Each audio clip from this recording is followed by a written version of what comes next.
Hey guys, it's Hink here. So I have some really good news for most guys out here. Do you want to lower your risk of cancer? You know, this is not one of those one simple trick. Well, guys, literally ejaculating, busting your nut can actually help lower your risk of prostate cancer. And this is based on real science. But before we go into this paper, guys, everybody take a second. I'm all about discussions and having conversations and learning. But some of you guys that are so engrossed in this one-sided, refuse to hear other arguments, please turn off this video right now and leave, okay? I can't stand these cult members, these no-fat cult members, and just like these no-circ like gang members that just refuse to listen to any other evidence. No, I know what this shit, and I'm sure they're gonna be spamming this video. But guys, let's just try to have an open conversation and dissect the literature. And just watch till the end of the video before you make some stupid comment that clearly shows that you haven't actually watched the video. I'm trying to get everybody to not get worked up already while I'm getting worked up. It's probably counterintuitive, but let's get into it, guys. All right. So guys, just recently this paper was published. It's titled Ejaculation Frequency and Prostate Cancer Risk.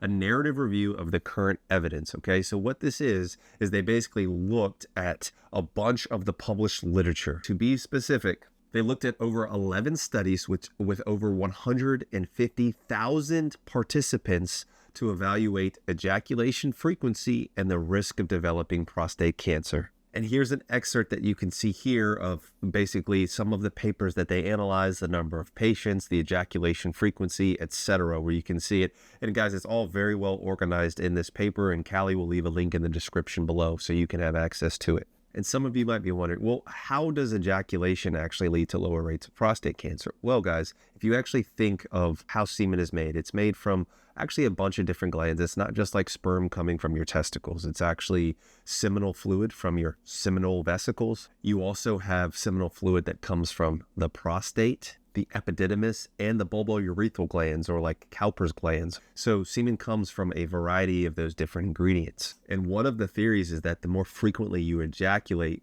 you don't allow for basically carcinogens or cancer-causing agents, carcinogens, to build up in those glands, because if they build up, they're frequently released, so they're not just being stored there. There's also the risk of what we call intraprostatic crystalloids, or these little like crystal-like objects that are thought to potentially be related to prostate cancer. It's just one of the theories of why it might lead to decreased rates. This is a little bit of a reach to me, but they also say that like when you release, it leads to overall decreased levels of sympathetic activity, and like overactive sympathetic activity can increase risk of prostate cancer. No clear evidence for that, but you know, one can extrapolate from other data. But what this paper was setting out to prove is kind of once and for all, is there basically a causation more than just a correlation with ejaculation frequency and an inverse relationship, meaning the more you ejaculate, the lower your risk of cancer. And guys, once again, I'm reporting the data. Just stay through to the end. You know, you guys are just, I'm semen retention and I disagree. Just hold on a second, okay? We're going to get to it. So here's some quotes from this paper. Evidence suggests a higher frequency, greater than 21 ejaculations per month, as a potential strategy to mitigate the risk of prostate cancer, with a significantly lower hazard ratio observed in these age brackets. Basically what they're saying is, so specifically within certain age groups, which we're going to get to, there is a dramatic decrease in the rate of prostate cancer compared to people who ejaculate frequently versus those who don't. Here's another quote for you. It's essential to underscore the preventative benefits of regular ejaculation in lowering the occurrence of low-risk disease. Notably, these associations remain significant even in the PSA screened groups. And so, guys, PSA screening is basically prostate-specific antigen. It's just a marker in the blood that you can look for to determine patients that are either at high risk of developing prostate cancer or already have evidence of having prostate cancer. So it's saying even in lieu of all of these other markers to check for prostate cancer, ejaculation frequency is still a major, more or less preventative measure when it comes to prostate cancer. Now, guys, we're going to talk about a few other studies, but one of the flaws in this studies is like the ejaculation frequency and how they measured it and the actual metrics used was kind of all over the place.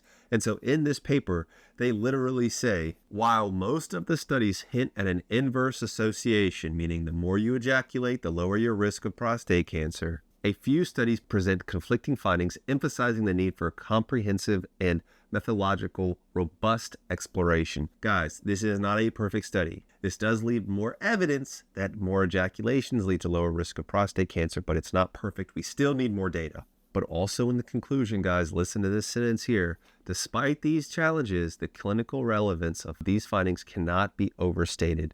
The emerging connections between ejaculation frequency and prostate health underscores the importance of incorporating sexual behavior into patient counseling and health care strategies. Well, like, what are some of my important takeaways from this paper? Number one is basically ejaculation is important for prostate health. Now, I already mentioned previously about all of the different glands that actually secrete prostatic fluid, the seminal vesicle fluid, the epididymis, Cowper's glands, okay? I specifically developed our virility formula. So if you were looking to maximize your load, and actually the pygeum that is included in our virility is actually important for prostate cancer health. This can actually, according to some studies looking at the ingredients, can actually reduce your risk of prostate cancer and improve prostate cancer health by increasing the secretions with which you ejaculate. Okay, so if you're interested, links are in the description. It's also available on leviathansubs.com. But guys, here's another paper here, kind of analyzing the same question. Is there an association with ejaculation and decreased prostate cancer risk? And basically what they say is actually very similar to this paper, which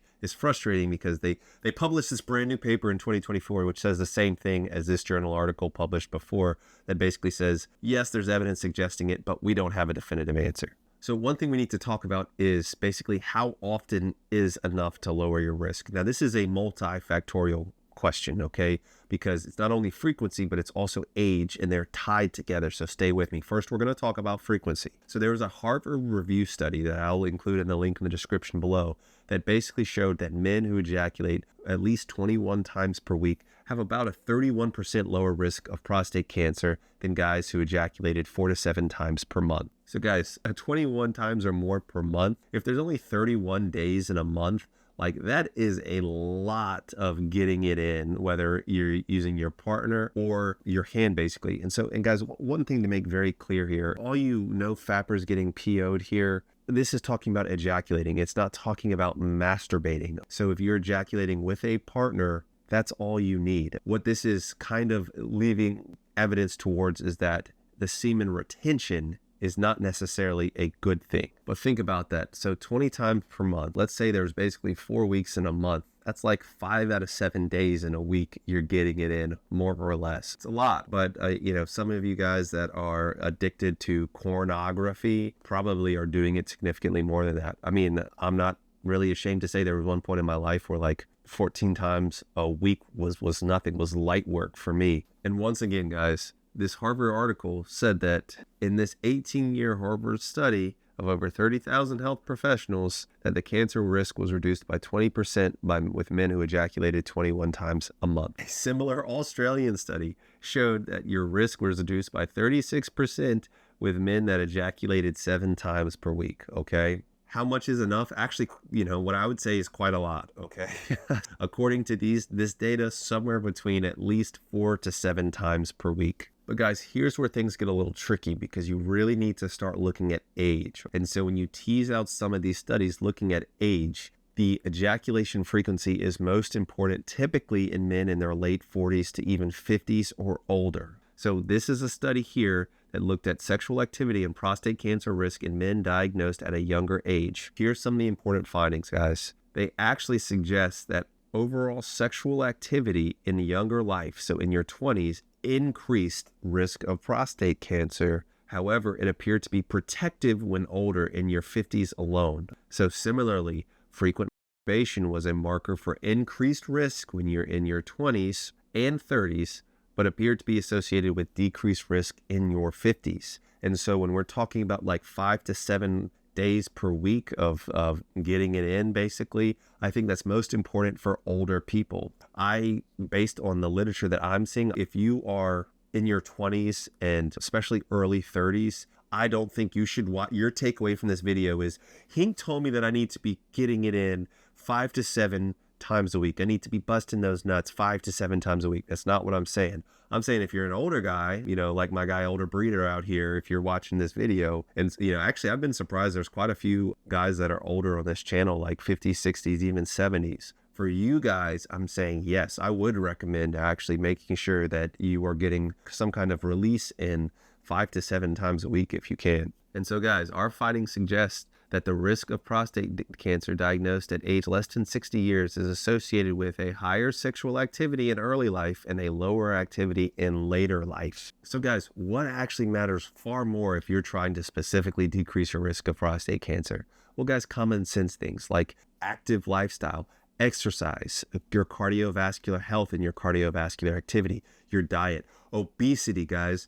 Obesity is the leading risk factor for cancer in the United States right now, more so than tobacco smoke, more so than anything else, okay? When he's talking about all risk factor, not cause, some of you pedantic jerk-offs in the comments. So guys, I thought this was pretty interesting study because when I first was reading this, I was like, oh my gosh, okay, good. Like I should really be like stroking that beef, 5 to 7 times a week. And, even though I'm in my 40s, most of the evidence is actually for older guys. If you're a younger guy, like, yes, there is some evidence that stroking their beef or just getting that release, whether it be by yourself or with another person, can be helpful for prostate health. But there's conflicting evidence that at an earlier age, it could even potentially increase your risk. It's kind of a crapshoot, guys. I think most importantly is that it's okay. Like, dude, just do what makes you happy, guys. Do what makes you happy. Just don't be so obnoxious about your cause, whether it be busting as frequently as possible or like no FAP or semen retention, okay?